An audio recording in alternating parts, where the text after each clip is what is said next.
இது வரைக்கும் திமுக அரசானது தன்னுடைய சாதனையை வச்சு பேசினது கிடையாது. 1000 ரூபாய் கொடுத்தீங்கன்னா எதிர்கட்சியை வச்சு கிண்டல் பண்ணி எதிர்கட்சியை நக்கல் பண்ணி கலாய்ச்சுன்னா ஓட்டு வாங்கிருக்காங்க. இதை சொன்னா ஒத்துக்குவாங்களா? மாட்டாங்க. வெயிலுக்கு ஏதாவது ஒண்ணு நுங்கு கொடுக்கலாம், இளநீர் கொடுக்கலாம், பதநீர் கொடுக்கலாம், அரசு சார்பா விலை குறைவா மலிவா கொடுக்கலாம். ஆனா அதை பண்ண மாட்டாங்க. கோதுமை பீர், வெயில் சூட்டைக்கு தெரிஞ்ச கோதுமை பீரா. அப்ப நான் வாங்கி குடிக்கிறதா இல்ல எங்க அப்பா வாங்கி குடிக்கிறதா கோதுமை பீர்? யார் குடிக்கிறாங்க பீர்? எனக்கு பதநீர் குடிக்கிற வயசுல நீங்க பீர் குடிக்க வைக்கிறீங்க. பயிர் தொழிலாளிகளை, அதாவது தமிழ்நாட்டை, தமிழ் மக்களை அடிக்கணுன்ற ஒரே நோக்கோட செயல்பட்டு இருக்கு இந்த அரசாங்கம். அங்க பயிர் தொழிலாளிகள் நின்று கிட்டத்தட்ட 2 வருஷமா போராடி இருக்காங்க. சரியா சாய்க்கல. எங்களுக்கு தேவையே இருக்கனால்தான் உங்களை நாங்க முதலமைச்சரா தேர்ந்தெடுப்போம், இல்லைன்னா நாங்க தேர்ந்தெடுக்க மாட்டோம். எப்போ ஒரு சொந்த நாட்டுக்காரன் தன்னுடைய பொருளாதாரத்தை இழக்கிறாங்களோ அப்பவே அந்த இனம்ங்கிறது அழிஞ்சு போச்சு. இப்ப நம்ம இனம் அழிஞ்சிட்டு வருது. உதாரணம் என்ன?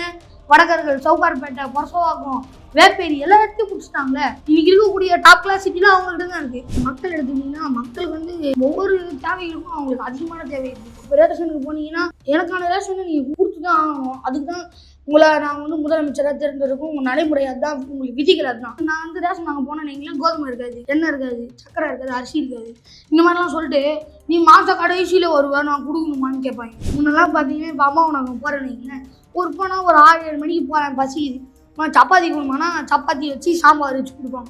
இப்போ அதெல்லாம் கிடையாது. சப்பாத்தி கொடுங்க, தக்காளி சோறு இது வாங்கிட்டு வந்துடுறாங்க. அமெரிக்காவில் இருக்கக்கூடிய கலிபோர்னியாவில் ஒரு நாளைக்கு 11,000 பிளேன்ஸ் ஏறி இறங்குது. அந்த விமான நிலையத்துடைய பரப்பளவு தெரியும் வெறும் 4000 ஏக்கர். இங்கே சென்னையில் இருக்கக்கூடிய மீனம்பாக்கம் விமான நிலையத்தில் 1000 விமானம் கூட டெய்லி ஏறி இறங்காது. பரந்தூர்ல விமானம் இறங்குறதுக்கு தேவையே இல்லை.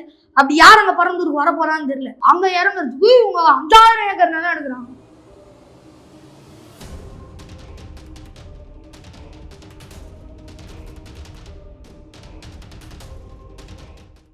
Study in Singapore, Mauritius. Easy entry to Canada, UK, Europe, Australia, New Zealand. For admission contact 7904-710-512. ரகரம் நேயர்களுக்கு வணக்கம். இன்று நம்மோடு இணைந்திருப்பது மாணவன் ஸ்டாலின் பாரதி அவர்கள். அவர்கிட்ட வந்து சுவாரஸ்யமான நிறைய விஷயங்களை வந்து நம்ம கேட்டு தெரிஞ்சுக்க போறோம். வணக்கம். வணக்கம். இப்போ தமிழ்நாட்டுக்கு வந்து எந்த மாதிரி வளர்ச்சிகள் வந்து தேவைப்படுது, என்ன மாதிரி விஷயங்கள் வந்து மாற்றணும், எந்த மாதிரி மாற்றங்கள் வந்து தேவைப்படுதுன்னு நினைக்கிறீங்க? இப்போ மக்கள் எடுத்துக்கிட்டீங்கன்னா மக்களுக்கு வந்து ஒவ்வொரு தேவைகளுக்கும் அவங்களுக்கு அதிகமான தேவை இருக்குது. இப்போ பார்த்தீங்கன்னா ரேஷன் இருக்குது. இப்போ ரேஷனுக்கு போனீங்கன்னா எனக்கான ரேஷனை நீங்கள் கொடுக்குறீங்க, கொடுத்து தான் ஆகணும். அதுக்கு தான் உங்களை நாங்கள் வந்து முதலமைச்சராக தேர்ந்தெடுக்கும். உங்கள் நடைமுறை அதுதான், உங்களுக்கு விதிகள் அதுதான். ஆனால் நான் வந்து நான் வந்து ரேஷன் நாங்கள் போனேன் நீங்களே கோதுமை இருக்காது, எண்ணெய் இருக்காது, சக்கரை இருக்காது, அரிசி இருக்காது, இந்த மாதிரிலாம் சொல்லிட்டு நீ மாத கடைசியில் வருவேன் நான் கொடுக்கணுமான்னு கேட்பாங்க. உக்காந்துருக்கோங்க. அப்போ நீனத்துக்கு இருக்க வேலையை விட்டு போன்னு சொல்லணும். நம்ம அதெல்லாம் வந்து மக்கள் சொல்ல மாட்டேறாங்க. சொல்லணும். அப்போ நீ நேரத்துக்கு இருக்க வேலையை விட்டு போ, உனக்கு கொடுக்க தெரியல, எனக்கும் சேர்த்து தான் இந்த அரசாங்கம் கொடுத்துருக்கு, நீ கொடுத்து தான் ஆகணும். இதை வந்து நாங்கள் பல தடவை சொல்லி பார்த்துட்டோம். ஆனால் வந்து யாருமே செவி சாய்க்கல. மக்களும் இதுக்கான தீவிரமான வேலையை செய்யலை.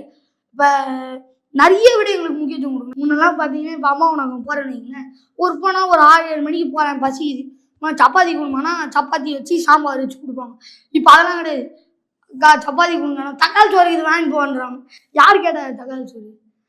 சப்பாத்திக்காக அவங்க ரசிகர்லாம் இருக்காங்க. அந்த சப்பாத்திலாம் நான் கூட வாங்கி சாப்பிடுவேன். நாங்கள் எப்பவுமே அம்மா கடை வந்து மெயின்டைன் பண்ணிட்டு தான் இருக்கோம். குடும்பத்தில் அந்த இட்லி வாங்கி சாப்பிடுவோம். சாம்பார் கொஞ்சம் நல்லா இருக்காது, உப்பு நல்லா இருக்கா, அதனால் வீட்டில் சைடி செஞ்சு சாப்பிடுவோம். இது மாதிரி மக்கள் நிறைய பேர் இதை நம்பி இருக்காங்க. ஆனால் அந்த நம்பிக்கைலாம் நீங்கள் மண்ணள்ளி போடுறீங்க. நீங்கள் அது கூட போனால் நாங்கள் அதுக்கு மாற்றம் பொருளாதாரத்தில் கம்மி விலையை நாங்கள் அரிசி கொடுக்குறோம், நல்ல அரிசி கொடுக்குறோம். சோறு வச்சா அந்த அரிசி நல்லா கூட வர மாட்டேங்குது. நிறைய மக்கள் அதை தான் நம்பியிருக்காங்க. அதை கூட நீங்கள் ஒழுங்காக கொடுக்க மாட்டீங்க. அப்போ குறை உங்கள் மேலே தான் வருது. சக்கரை வாங்க காசு இல்லை, சக்கரை கொடுக்கணும்னா நீங்கள் கொடுக்க மாட்டீங்க. எண்ணெய் இல்லை, எண்ணெய் எம்மாவில் விற்கிது, ஊற வைக்கிற மாதிரி விற்கிது எண்ணெய், நீங்கள் தான் கொடுக்கணும், கொடுக்க மாட்டீங்க. நாங்கள் என்ன பண்ணுறது? மக்கள் இவ்வளோ குறையில இருக்காங்க, இந்த குறையெல்லாம் சரி செய்ய மாட்டீங்க. இப்போ பார்த்தீங்கன்னா நாம் தமிழர் கட்சியுடைய அண்ணன் சீமான் வந்து தொடர்ச்சியாக சொல்லிட்டு இருக்காரு. இப்போ பார்த்தீங்கன்னா வெயில் அதிகரிக்குது, யார் காரணம்? மழை மரம் எல்லாத்தையும் வெட்டி போறீங்க, மணலை திருடுறீங்க, மண் வளம் நீர் வளம் எல்லாம் குறையுது, தயவு செஞ்சு மணலை வெட்டாதீங்க, மணலை எடுக்காதீங்க, மலையை வெட்டாதீங்க, மரத்தை வெட்டாதீங்க. ஆனால் இன்றைக்கு இருக்கக்கூடிய இந்த அரசுங்கிறது கடைசி வரைக்கும் வந்து என்னெல்லாம் யாரெல்லாம் என்ன சொல்கிறாங்களோ கேட்டுக்கிட்டு அமைதியாக இருக்குது. எதுவுமே பதில் சொல்ல மாட்டாங்க. எங்களுக்கு தேவை இருக்குது. அதனால் எங்களுக்கு தேவையே இருக்கனால்தான் உங்களை நாங்கள் முதலமைச்சராக தேர்ந்தெடுப்போம், இல்லைன்னா நாங்கள் தேர்ந்தெடுத்துக்க மாட்டோம். அப்போ நாங்கள் உங்களை தேர்ந்தெடுத்துருக்கோம்னா நீங்கள் எங்களை கரெக்டாக சரியாக பயன்படுத்தி எடுத்துகிட்டு போனோம். மக்களுக்கு நீங்க செவி சாய்க்கணும். எது செய்யறதா இருந்தாலும் மக்கள் கருத்துக்களை கேட்டுட்டு தான் நீங்க செயல்படணும். ஆனா நீங்க மக்கள் கருத்தை கேட்க மாட்டீங்க. நீங்களா வந்து ஏதோ செயல்படுத்தினீங்க, மக்களை கேட்காம நீங்களா ஏதோ பண்றீங்க, ஏதோ ஏடாகணுமா பேர் வாங்கணும் அப்படின்ற பேர்ல ஏதோ ஒண்ணு அடிச்சு விடுவோமே அப்படின்ற பேர்ல பண்ணிட்டு இருக்கீங்க. இப்ப பாத்தீங்கன்னா இந்த பிரச்சனை இருக்கு. நெக்ஸ்ட் பாத்தீங்கன்னா பரந்தூர் விமான நிலையம் அது வரக்கூடாதுன்றதுக்காக எவ்வளவு மக்கள் கிட்டத்தட்ட 2 வருஷமா போராடிட்டு இருக்காங்க. இந்த போராட்டத்துக்கு அரசுன்றது செவி சாய்ச்சி நடக்குதானா இல்லைன்னு தான் சொல்லணும். அங்க கிட்டத்தட்ட 10 ஏரி இருக்கு. 10 ஏரி இருந்தா அப்ப எவ்வளவு நீர்வளம் இருக்கும் அந்த இடத்துல. கம்பன் கால்வாய்னு அந்த ஊர்ல ஒரு இடம் இருக்கு. அங்க இருக்கிறதுனா பெரிய அந்த தண்ணி வந்து அங்கதான் பெறணுமா, கம்பன் கால்வாயில தான். அந்த கால்வாய் மேலதான் நீங்க ஏர்போர்ட் எடுத்துட்டு வரீங்க. கலிபோர்னியா, அதாவது அமெரிக்கால இருக்கக்கூடிய கலிபோர்னியால 11,000 பிளேன் தான் ஒரு நாளைக்கு 11,000 பிளேன்ஸ் ஏறி இறங்குது. அந்த விமான நிலையத்துடைய பரப்பளவு தெரியுமா உங்களுக்கு? வெறும் 4,000 ஏக்கர். ஆனா இங்க சென்னையில இருக்கக்கூடிய மீனம்பாக்கம் விமான நிலையத்துல 1000 விமானம் கூட டெய்லி ஏறி இறங்காது. ஆனா இவங்க வந்து பரந்தூர்ல விமானம் இறங்குறதுக்கு தேவையே இல்லை. அப்படி யார் அங்க பரந்தூருக்கு வர போறான்னு தெரியல. அங்க இறங்குறதுக்கு இவங்க 5,000 ஏக்கர் நிலம் எடுக்கிறாங்க. கலிபோர்னியால 4,000 ஏக்கர் தான். இத்தனைக்கு 11,000 பிளேன் ஏறி இறங்குது. உங்களுக்கு என்னதுக்கு 5,000 ஏக்கர்னாலும் எதுக்கு தேவையில்லாதது? வேற எதுக்காவது ஒரு திட்டம் செயல்படுத்தலாம், இல்ல பயிர் தொழில் பரப்பளவு அதிகம் பண்ணலாம், நீர்வளம் அதிகம் பண்ணலாம், நிலவளம் அதிகம் பண்ணலாம், மரங்கள் நடலாம், இவ்வளோ பண்ணிடலாம். எதுவுமே பண்ணாம தண்டத்துக்கு நான் விமான நிலையம் எடுத்துட்டு யார் எதுக்கு விமான நிலையம்? எதுக்கு விமான நிலையம்? தமிழ்நாட்டில் இருக்கவங்க எல்லாரும் பணக்காரங்களா? ஏதோ 4 பேர் போறதுக்கு வரத்துக்கு சும்மா பேருக்கு வச்சு சொன்னா நீங்க பாட்டு ஒரு 2 இடத்துக்கு கட்டி வச்சுப்பீங்களா விமான நிலையம்? அங்க என்ன பிரச்சனைனா இதை நான் பேச தேவையில்லை. எதுக்கு பேசுறேன்னா அங்க பயிர் தொழில் நிறைய இருக்கு. பயிர் தொழில் அங்க அந்த 5,000 ஏக்கர்லயே பயிர் தொழில் பண்றாங்க. அங்க கம்பன் கால்வாய் இருக்கு. அங்க பயிர் தொழில் எல்லாத்துக்கும் நீர்வளம் தான் கொடுக்குது. பயிர் தொழிலாளிகளை, அதாவது தமிழ்நாட்டை, தமிழ் மக்களை அடிக்கணுன்ற ஒரே நோக்கோட செயல்பட்டு இருக்கு இந்த அரசாங்கம். அங்க பயிர் தொழில் பண்ண விடல, அழிக்கிறாங்க, திட்டம் போட்டு அழிக்கிறாங்க. பயிர் தொழில் பண்ணக்கூடாது, பயிர் தொழிலை வெளியேற்றணும். அங்க பயிர் தொழிலாளி தான் நின்று கிட்டத்தட்ட 2 வருஷமா போராடி இருக்காங்க, செவியே சாய்க்கல. இப்ப வெயில் இவங்க கண்டுக்கவே இல்லை. எதை சொன்னாலும் இவங்க கேட்கறது இல்லை. வெயிலுக்கு ஏதாவது ஒண்ணு நுங்கு கொடுக்கலாம், இளநீர் கொடுக்கலாம், பதநீர் கொடுக்கலாம், அரசு சார்பா விலை குறைவா மலிவா கொடுக்கலாம். ஆனா அதை பண்ண மாட்டாங்க. கோதுமை பீர், வெயில் சூட்டிங்க கோதுமை பீரா. அப்ப நான் வாங்கி குடிக்கிறதா இல்லை எங்க அப்பா வாங்கி குடிக்கிறதா கோதுமை பீர்? யார் குடிக்கிறாங்க பீர்? எல்லாரும் பீர் குடிக்கிறாங்களா? எனக்கு 17 குடிக்கிற வயசுல நீங்க பீர் குடிக்க வைக்கிறீங்க. இது உங்களுக்கு அநியாயமா இல்லை? இது நாங்க தட்டிக்கிட்டா எங்களை நீங்க அடிப்பீங்க. இதெல்லாம் இந்த மாதிரி செயல்கள் நடந்துட்டு இருக்கு. தயவு செஞ்சு மக்கள் வந்து விழிப்புணர்வு அடைங்க. இதெல்லாம் நீங்க தான் பேசணும், வேற யாராலும் இதெல்லாம் பேச முடியாது. அப்ப நாங்க என்ன பண்றதுன்னு திருப்பி கேள்வி கேளுங்க. மலிவான விலைக்கு கொடுக்க சொல்லுங்க. எல்லா மக்களும் அரசாங்கத்தை டிபெண்ட் பண்ணி தான் வாழ்றாங்க. ஓட்டு போட்டு அடுத்த கடமை முடிஞ்சிருச்சுன்னு இல்லை, எல்லா மக்களும் அரசாங்கத்தை சார்ந்துதான் வாழ்றாங்க. அரசாங்கம் இல்லைன்னா மக்கள் என்ன? எனவே தயவு செய்து சொல்றேன், அரசாங்கம்ங்கிறது மக்களுக்கு செவிசாய்ச்சி எல்லா விடயத்திலையும் மக்கள் கருத்தை கேட்டு நடங்க. அவ்வளவுதான் சொல்லணும். இப்ப சிப்காட் பிரச்சனை இருக்கு. இப்போ நம்ம இணையதளத்துல பார்க்கும்போது ஒரு ஐயா பேசுறாரு, கும்மிடிப்பூண்டி பக்கத்துல எனக்கு எவ்வளோ ஏக்கர் நிலம் இருக்கு, அந்த ஏக்கர் நிலத்துலலாம் எங்க அப்பா வந்து நிறைய மரம் வச்சாரு, அதுக்கான பலனை அனுபவிக்க இப்போ நாங்கள் வந்தா எங்களுக்கு அறிக்கை வருது, சிப்காட் நிலத்தை எங்களுக்கு கொடுங்க, நாங்கள் சிப்காட் கட்ட போகிறோம், ஃபேஸ் 3க்கு வரப்போகுது அப்படின்னா. அப்போ ஒரு இயற்கை வளம் சார்ந்த இடத்தை அழிக்கணும் அப்படின்னு நீங்கள் திட்டமிட்டு செயல்படுறீங்க. அதுபோல் இப்போ பார்த்தீங்கன்னா திமுகவும் எங்களுக்கு 2 கோடி தொண்டர்கள் இருக்காங்க அப்படின்னு சொல்கிறாங்க. 1 கோடி தொண்டர்கள் கூட ஒவ்வொரு மரம், வீட்டுக்கு ஒவ்வொரு மரம் நட்டால் கூட அது பின்ன வளர்ந்து வரும்பொழுது அது எவ்வளவோ 5 கோடி 2 கோடி 3 கோடி மரங்கள் ஆகிடும். எவ்வளோ மரங்கள் ஆகிடும்? தமிழ்நாடு ஃபுல்லாக மரங்கள் ஆகிடும். ஆனால் அதெல்லாம் போய் செய்யுங்க அப்படின்னு சொல்ல மாட்டாங்க. 1000 ரூபாய் கொடுக்குறத போய் நீங்கள் சொல்லுங்கள். இது வரைக்கும் திமுக அரசானது தன்னுடைய சாதனையை வச்சு பேசினது கிடையாது. 1000 ரூபாய் கொடுத்தீங்கன்னா எதிர்கட்சியை வச்சு கிண்டல் பண்ணி, எதிர்கட்சியை நக்கல் பண்ணி கலாய்ச்சுன்னா ஓட்டு வாங்கியிருக்காங்க. இதை சொன்னால் ஒத்துக்குவாங்களா? மாட்டாங்க. இந்த மாதிரி இவ்வளோ பிரச்சனைகள் இருக்கு, இயற்கை சார்ந்த பிரச்சனைகள் நிறைய இருக்கு தமிழ்நாட்டில். தயவு செஞ்சு மக்கள் செவி சாய்ங்க குரல்களுக்கு. அரசு திருப்பி கேள்வி கேளுங்க. இந்த மாதிரி நீங்க எங்களுக்கு திட்டங்கள் எங்களை அழிக்கிறதுக்கு பண்றீங்களாமே, ஏன் பண்றீங்க, எதுக்கு பண்றீங்க, இந்த திட்டத்தோட விளக்கத்தை எங்களுக்கு கொடுங்க அப்படின்னு கேளுங்க. ஈநுலை வச்சிருக்காங்களா? ஈநுலை எதுக்கு வச்ச? எதுக்கு ஈநுலைக்கான தேவை இருக்கு? ஏன் இந்தியாவில் இவ்வளோ மாநிலங்கள் இருக்கு, மற்ற மாநிலங்கள்ல வைக்கல, ஏன் தமிழ்நாட்டில் மட்டும் வச்சிங்கன்னு கேளுங்க. கேட்காம இருக்கனால தான் அவங்க மேலும் மேலும் செய்யறாங்க. அதுக்கான விளக்கத்தை எங்களுக்கு கொடுங்க. திட்டத்துல என்ன பண்ண போறீங்க? நீங்க ஈநுலை எல்லாம் என்ன பண்ண போறீங்க?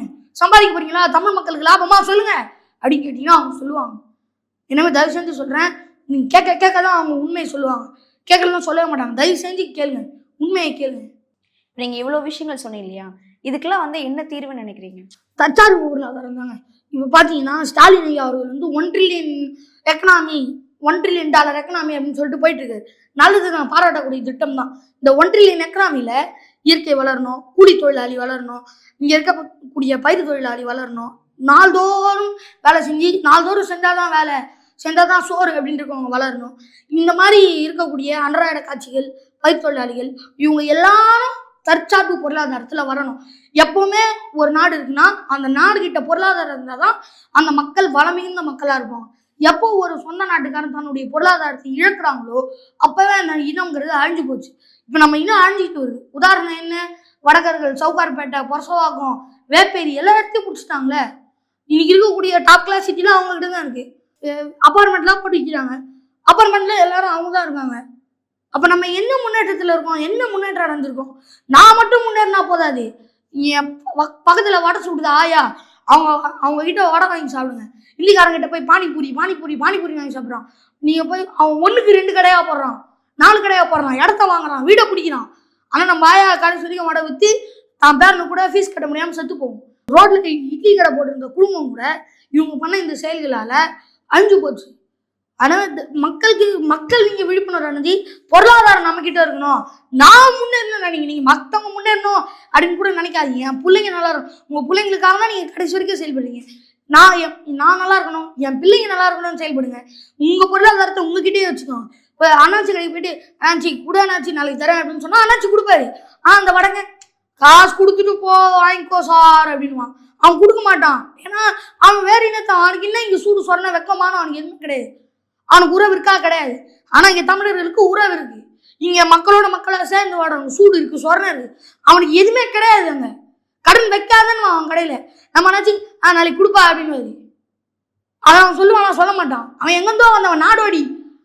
தமிழ் மக்களை நீங்க காப்பாத்துங்க, தற்சார்பு பொருளாதாரத்தோட இருங்க, அப்பதான் நம்மளால முன்னேற முடியும். இப்ப நம்ம வடக்கர்களை ஏங்க ஐயா வேலைக்கு வைக்கிறீங்கன்னு போய் கேட்டா தமிழர்கள் வந்து சரியா வேலைக்கு வர மாட்டாங்களாம், குடிச்சிட்டு சுத்திட்டு இருக்காங்களாம். இந்த மாதிரி சொல்றாங்க, குறை சொல்றாங்க. நான் கேட்குறேன், சரி உங்க ஊர்ல ஒருத்தர் செத்துட்டாரு, நீ உடனே போகாம பிசினஸ் பார்த்துன்னு இருப்பேன். நீ இந்த ஓனர்லாம் சொல்றாங்களே பார்த்துட்டு இருப்பாங்களா, பிசினஸ் கடைசி வரைக்கும் பிசினஸ் பார்ப்பாங்களா? நம்ம தமிழ் மக்கள் இங்க 1000 சொந்தம் இருக்கு. வாடா மச்சான் வாடா மாமான்னு போறதுக்கு 1000 ஃப்ரெண்ட்ஸ் இருக்கு. குடிக்கிறதுக்கு அவன் காசு கொடுப்பான், இவன் குடிப்பான், நாளைக்கு இவன் கொடுப்பான், அவன் குடிப்பான். இதுதான் நம்ம தமிழ் மக்களுடைய முறை. அவங்க சீர் செய்யணும், சடங்கு செய்யணும், எவ்வளவு வேலை இருக்குங்க. சொந்தம் அவங்களுக்கு இங்கதான் இருக்கு, பொருளாதாரம் இங்கதான் இருக்கு. அதை விட்டுட்டு அவன் வடக்கன் தான் இங்க வேலைக்கு வரான். ஆமா, அவன் எங்கதான் வரான், அவனுக்கு ஊர் இல்ல, சொந்தம் இல்ல, பந்தம் இல்ல, இங்க வந்து அவன் வேலை தான் செய்வான், வேற என்ன பண்ணுவான்? நீங்க இப்படி சொல்லிதான் உங்க மக்களை நீங்களே வீழ்த்துறீங்க. இன்னைக்கு இருக்கக்கூடிய முதலாளி நாலு பேர் அவன்கிட்ட வேலைக்காரனா இருப்பேன். இது அப்படி நடக்கும். நீங்க இப்படியே போயிட்டு இருந்ததுன்னா இதுதான் நடக்கும். தயவு செய்து சொல்றேன், மக்கள் நீங்க விழிப்புணர்வுடைங்க, பொருளாதாரத்தை நம்ம மக்கள் கிட்ட கொடுங்க. தமிழர்கள் கிட்ட பொருளாதாரத்தை கொடுங்க. அப்பதான் தமிழ்நாடானது உருப்படி ஆகும். இவ்வளோ நேரம் வந்து தமிழ்நாடு வந்து எப்படி நம்ம வளர்ச்சி அடைய வைக்கணும், என்னென்ன மாற்றங்கள் தேவைப்படும் அப்படின்றத பத்தி பல விவரங்கள் வந்து பகிர்ந்து கொண்டதுக்கு ரொம்ப நன்றி.